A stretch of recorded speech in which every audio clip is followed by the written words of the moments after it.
government decisions, right, that were prohibiting these things from happening. So a family, in order to buy a property, had to pay more because of that government action for many, many years. Isn't that right? Absolutely, yeah. I mean, for decades, the government has really artificially been constraining housing supply. And so the Housing Task Force in the state legislature was attempting to really legalize housing, to build the housing that folks want, not just be able to build the housing that the government wants or that the bureaucrats want. And so, it's gonna take some time because, homes aren't built in factories like widgets. And so even though we've legalized a lot of these housing types, you still have to have the labor to be able to build it, the materials, the land. And so unfortunately, it takes a long time to unwind this, but I think we've started on a good road to head that direction. Americans are capable of achieving extraordinary things when they have the freedom and opportunity to do so. This is American Potential. And here's your host, Jeff Crank. Appreciate you joining us for another episode of American Potential. We're going to talk a little bit about housing, something that we haven't talked about yet on the podcast, but I'm excited about it. Since 2020, more people have been moving to states like Texas and Florida and South Carolina. Now, the state of Montana has also seen an increase of people moving to their ruggedly beautiful state, which has put more pressure on the housing market. Now, seeing how this issue was affecting his state, the governor of Montana, Greg Gianforte, formed a housing task force in July of 2022, and they were tasked with making recommendations which would make housing more affordable and attainable for the people living in the state of Montana. This task force is made up of people from all different backgrounds, from the Chamber of Commerce to the Montana Water Well Drillers Association. Now, today's guest is one of those members, and he's served on the Missoula City Council and as a state legislator, but he has a background in real estate, which was one of the reasons he was asked to join the governor's housing task force. I want to welcome Adam Hertz to the podcast. Adam, thanks for being with us. Jeff, thanks for having me. Yeah. So first of all, Montana is a gorgeous state. I don't know if I want to give it too much of a hoorah because, man, you've had a lot of people that have moved into the state of Montana over the last several years, haven't you? Yeah, we certainly have. I mean, in some cases, to some degree, we've been victims of our own success. We really were trying to put Montana on the map, and from local government to state government, trying to boost startups and recruit tech companies and get people to move to Montana. And unfortunately, it worked really well. I shouldn't say unfortunately, but unfortunately, we were not prepared for it to work well. And we ended up with an acute housing shortage.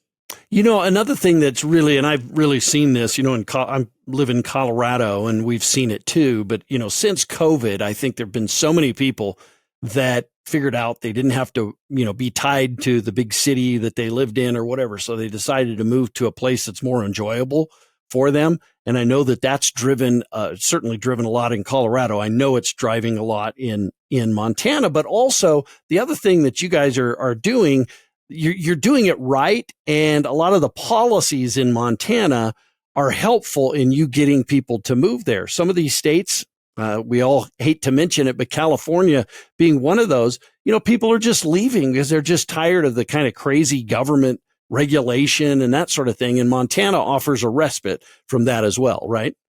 Yeah, there's no doubt. My wife and I lead a real estate sales team. And one thing that we saw in 2020, 2021, and a little bit into 2022 was what we call COVID refugees who were leaving, mostly states that were dealing with draconian COVID laws, like California, Washington, Oregon. We get a little bit of Colorado as well. And, that teamed up with folks who could really work from anywhere in the world and would love to be in Missoula, where they're 10 minutes from hopping on a river to go fly fishing or hiking up in the mountains. And that's really what caused us to see such a boom. Yeah. Now, you've served on the city council. You've also been a state representative. What made you want to serve your community in those roles? I've always been interested in government and public policy. Actually, as a high schooler, I was in AP government, and that's kind of what made me interested. We learned about the Constitution, and so that's kind of where the spark started. But really, it was just I was seeing what was happening with our city, and frankly, I was a little bit naive. I didn't really understand it that well, but I was fired up, and I decided to run for city council. And I unseated an incumbent city council person, winning by 5 votes. So really Wow. a close race. Missoula is a very leftist city, and I'm more on the conservative kind of libertarian side. And so, it was really an uphill battle at one point in time. With 12 members on the city council, I was the only conservative member of the city council. So most votes were going 1 to 11. So it's an interesting place. I'm very much a political minority in the city of Missoula, but in the majority at the state level. Yeah. Well, I mean, by winning by 5 votes, man, it was a good thing you got your wife to vote for you. You know, I ran for office, and I was never sure if my wife was going to actually vote for me or not. I'm pretty sure she did, but in your case, it really made a difference, right? Well, it really did, and actually, her family was in my district as well. So my in-laws really were responsible for both her parents and her sisters and their husbands. So actually, that we had 6 votes right there that put us over the top. Well, now you owe them forever, man. Owing your in-laws. That's just awesome. That's great, Adam. So what were some of the issues that you were seeing when it came to housing in Missoula, and how did it get to this point? Yeah, just being in the housing industry, I think, we tend to see this before it's really a major issue with the public. And so when I was in the state legislature in the 2017 legislative session, I was seeing that housing was already becoming unaffordable at that time. And, that was obviously, pre-COVID boom, but we were seeing a big disparity between housing prices and income levels. And that was really, largely a Missoula and Bozeman problem, which are 2 of our bigger cities. It hadn't really hit the rural areas that much at that point in time. But I carried a housing study bill. So the idea was that we were going to study all of the reasons why we didn't have enough housing supply and try and enact some solutions. And that study bill actually died on the House floor. So folks, in the state legislature didn't think that housing was an issue at that point in time. And then, fast forward to 2022, and it had really become a major issue. We've had such a housing shortage. Interest rates, of course, were near zero. People were flocking into Montana from other states. And Governor Gianforte was very smart to put together this housing task force, which has really been a huge success. So a lot of times a housing task force is put together, and the people that get on it start doing things that aren't very free market, right? They start limiting property rights and that sort of thing. What's different about the way Montana is doing it?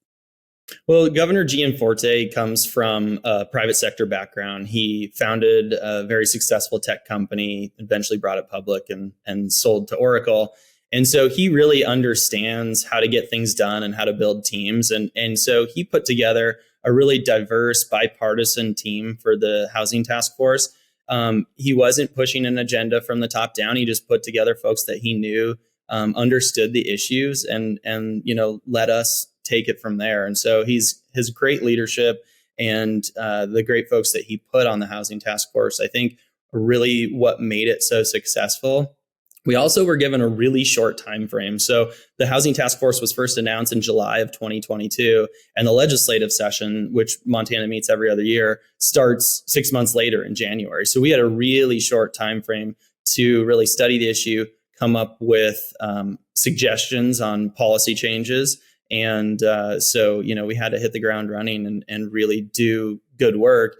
And I think, in general, the members of the housing task force understood that Montana, doesn't always have a huge budget. And so we weren't going to try and solve this issue by creating more demand with government spending, that we really had a supply shortage. And so we needed to work on it from the supply side. Talk about the different backgrounds of the people that are on this task force. I mean, that really is one of the I think reasons that it's been successful is it's a really diverse background of people, right?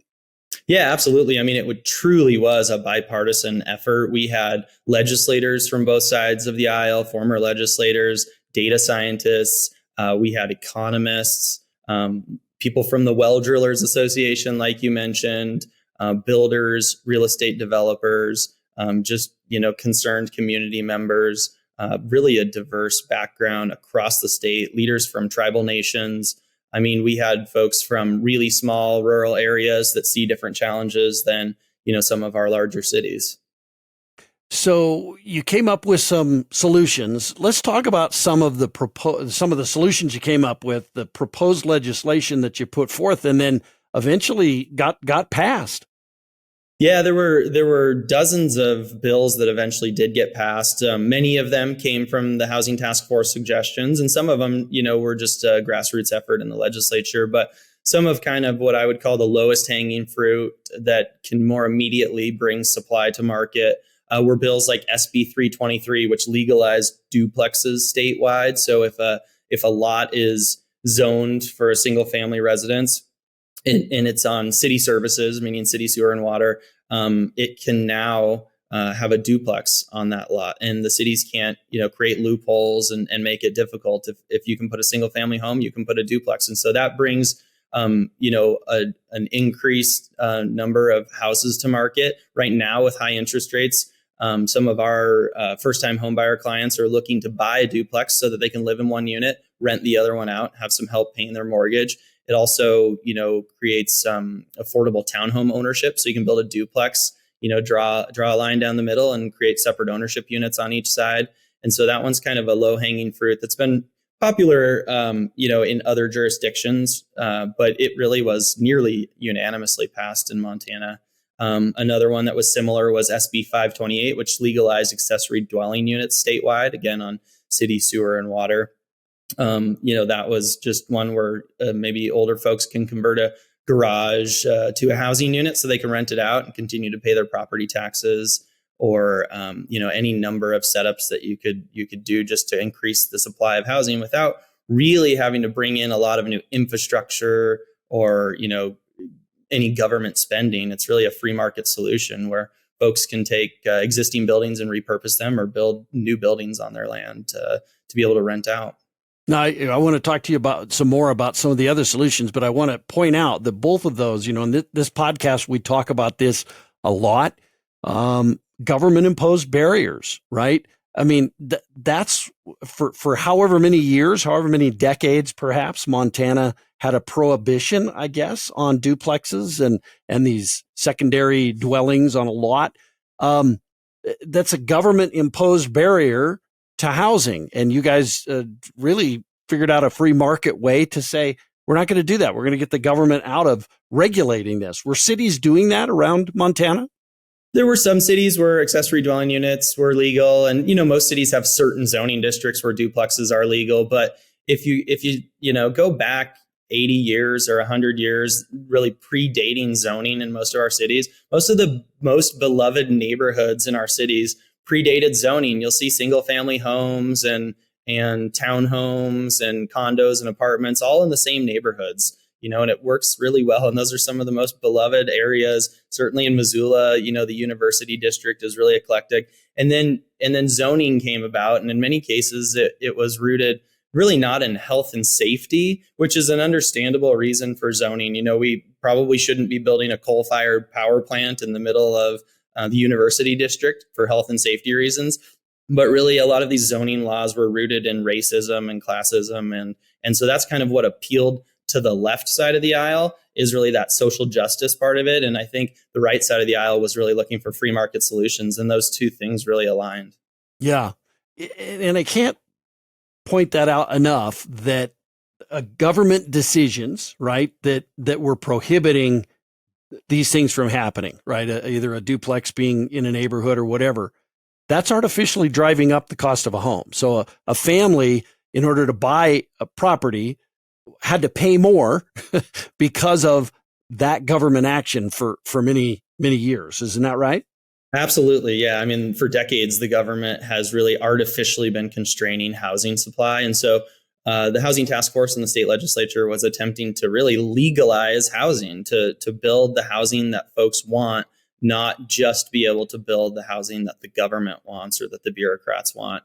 And so, it's gonna take some time because homes aren't built in factories like widgets, and so even though we've legalized a lot of these housing types, you still have to have the labor to be able to build it, the materials, the land, and so unfortunately, it takes a long time to unwind this, but I think we've started on a good road to head that direction. So there's lots of people who will say, and I come from Colorado Springs, where I live is notorious for booms and busts, right? They come in and they build, they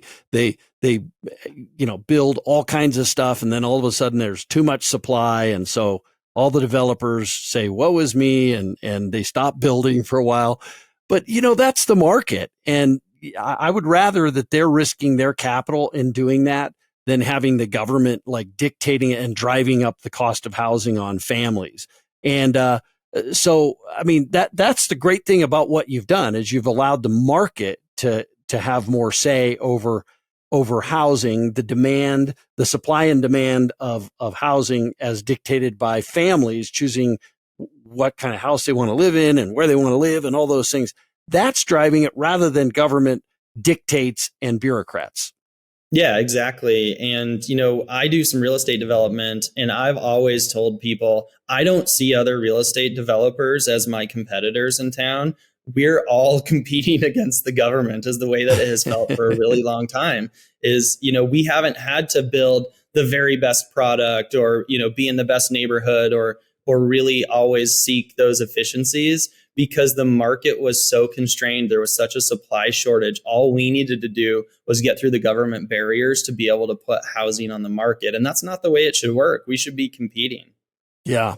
What other, you mentioned those two, and I kind of stopped you because I wanted to go off on that little tangent, but which I thought was an important one. But what else? Were there other things that you all did?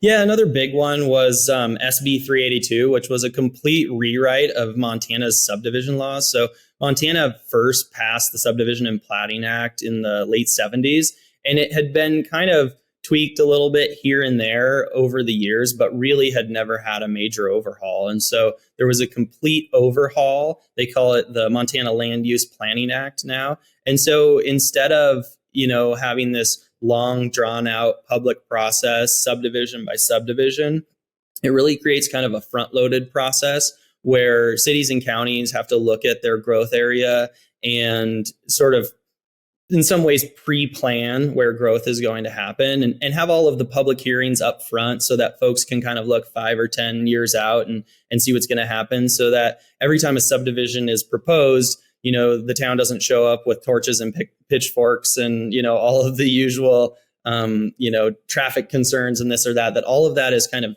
planned in advance. And then a subdivision becomes more of an administrative process, which really speeds up the developers and builders' ability to get housing product to market and respond to demand. Well, yeah. And what other kinds of things, were there other reforms that you passed as well that you think will make a difference? Yeah, there was a lot of just little things too that add up over time. Like for instance, SB 407 eliminated local design review boards. And those are just unelected, community members who are appointed to these design review boards that are scrutinizing things that really don't matter and slow down projects like, little changes in landscaping design and things that can truly slow down a project by months and months. And in some cases, completely deny a project. And so it was really not due process. And in a lot of cases, because these are volunteer boards, the folks serving on them, didn't always even really understand what their role was. And so having those kinds of sort of kangaroo courts eliminated, really should help streamline things. And there was also in some cases money spent. So we did, most of this was free market reform, but also, we have an infrastructure shortage and it can be really challenging to respond to the demands of housing if we don't have the roads and sewer and water that we need. And so there were funds allocated specifically to address, new housing infrastructure needs, and just a lot of little reforms. Statutory review timeframes for when, how quickly the government has to respond to various subdivision applications and those sorts of things. just to really streamline the process and try to get the government out of the way and let the free market bring supply to market. So I've heard a couple of people say that what Montana did in housing really is a model for the country, that that there ought to be other states looking at what you did and really making those changes in their states. Do you agree with that? I do agree with that. I mean, I do want to preface it with the fact that these changes take time. And so, there's people already criticizing what the governor and the housing task force and the legislature did because we haven't solved the housing crisis. And, it takes time. But I don't remember, one media outlet called it the Montana miracle. We've had coverage in the Atlantic and Business Insider and a lot of nationwide coverage. And I truly do think Montana, has created a model. I don't think the work is done. I think we have a lot to do. And the housing task force actually is gearing up to get back together again in January of 2024. But I think we picked a lot of the low-hanging fruit that other state governments should look at, that local governments could look at if state governments are not interested in doing those reforms. And so, I'm happy to hear from folks in other states to kind of get some suggestions about what they could do in their neck of the woods. I would imagine having all these different backgrounds of people on this task force probably was really helpful when the bills were in the legislature, getting them passed. It's pretty remarkable that you found consensus on so many of these with all these different backgrounds on the task force. But talk about that in the process of them going to the legislature and helping get these bills through. Yeah, so the task force wasn't like, once we had our suggestions and we forwarded them on to the governor, individual legislatures kind of picked up, various ideas out of that. And so the task force wasn't like a lobbying group or anything like that, but we had individual members that were certainly, leaning on legislators, asking them to carry bills and supporting bills and those sorts of things. And so it was a really cool, diverse background. It was great to get to know a lot of the other people on the task force and understand what their concerns were and see where we can find consensus. And frankly, I expected some of these bills to get passed, but I was shocked at the number of bills that actually did make it through the process. And in some cases that they were unanimous or nearly unanimous. And it's not like there wasn't opposition. I mean, the Montana League of Cities and Towns and Montana Association of Counties and the Planners Associations and all kinds of different groups and individuals did oppose a lot of these bills. Some of them they worked with us on. The Montana League of Cities and Towns was really helpful on the subdivision rewrite because the bureaucrats in the cities were just as frustrated with this process as the market was. And so we did have some unusual bedfellows in those cases, but it was even surprising, I think, to members of the task force how successful this ended up being in the legislature. So, Governor Gianforte really has been a pretty good policy champion on a whole host of issues. I mean, this really, I think, is a jewel in the crown. I think this housing effort that he really led through the task force and put forth. But there've been a whole host of other things. I think that Montana, people are starting to take a look at Montana. For so many years, you had, I don't want to say caretaker governors, but you had governors that weren't really moving the needle on a whole host of things. But it seems like Governor Gianforte has done a really good job on a whole host of issues. Yeah, absolutely. I mean, I'm 38 years old, and I will confidently say that Governor Gianforte is absolutely the best governor we've had in the state of Montana in my lifetime. He's presided over the largest budget surplus that we've had while also cutting income taxes. He's done a lot of great work on mental health. He actually has a mental health task force put together now. He's done a good job of turning around our prisons and, a lot of our departments, Department of Environmental Quality, Department of Natural Resources and Conservation. He's done a great job on the housing front, and he's just really a great leader. His business experience and leadership really shines through in government. And, he's not a big ideologue. He's a pragmatic guy and a great leader. And I think Montana is truly blessed to have him as a governor. Well, and, people can choose where they live in America. They don't have to stay in one state. And we're seeing that. You see some of these states that are, high tax rates, lots of regulation that make it very difficult to do business, or they drive up the cost of housing. People are leaving those states. They're fleeing those states, and they're going to places with lower tax burdens, less regulatory burdens, those sorts of things. And Montana is really, we kind of started the show talking about this, but Montana's been benefiting from that, but it also obviously is causing some of the strains and concerns that you have going on in Montana as well. Yeah, it's a net gain in general. It's just that we need to respond to, some of the fallout that came from it, really, which is housing supply. I can't think of many other negative aspects that have happened. We have, like I said, a budget surplus, a growing population, more healthy population, and I think by and large, it's a great thing. And on the housing front, we're not seeing problems that other states aren't seeing. It's a national problem. There's a lot of states with housing issues, and I'm really glad to be in Montana, where we're on the forefront of responding to that, and hoping to see some reform in other states. Yeah. So what advice would you give other states that maybe are facing the same issue, looking at maybe tackling it? I think what's really important is to try and depoliticize the effort. When the Housing Task Force was first put together, I know there were certainly, people, particularly on the other side of the aisle, hoping that the governor didn't get a win.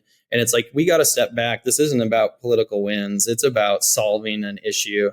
That's a crisis in Montana, and it'll only get worse if we don't do something about it. And so I really think we did a good job of depoliticizing the issue and finding consensus. And even though the governor's gotten great accolades and, it's been called the Montana miracle and everything else, what wasn't the purpose of the Housing Task Force, and that wasn't the purpose of this reform. It was truly solving an issue that Montana was facing. And I think that's really important, is you can't care who gets the credit for it. And it can't be a political football. It's just got to be an issue that we solve. All right, Adam, hey, thanks for joining us. I appreciate it. And thanks for all your hard work on this issue. You've made life better for a lot of Montanans, for sure. Thanks for having me, Jeff. Yeah. So this is one of those issues that, think about the impact housing has on the everyday life of people all across America. Montana decided to step up through their governor and through this task force and really solve some of these problems. It's going to take time. As Adam said, it will take years. Took years to get into the problem. It's going to take years to get out of it. But these free market solutions are what's going to really make a difference. And again, I can't stress enough, government barriers are all over. Every time you look around, there's government barriers, and that's certainly the case in housing. And the more we remove those barriers, the better off we'll be. Remember, liberty and freedom are so precious. Always defend liberty and freedom. Thanks for joining us. Thank you for listening to American Potential. You may listen to more stories from Americans working every day to expand freedom and opportunity in their communities by visiting AmericanPotential.com.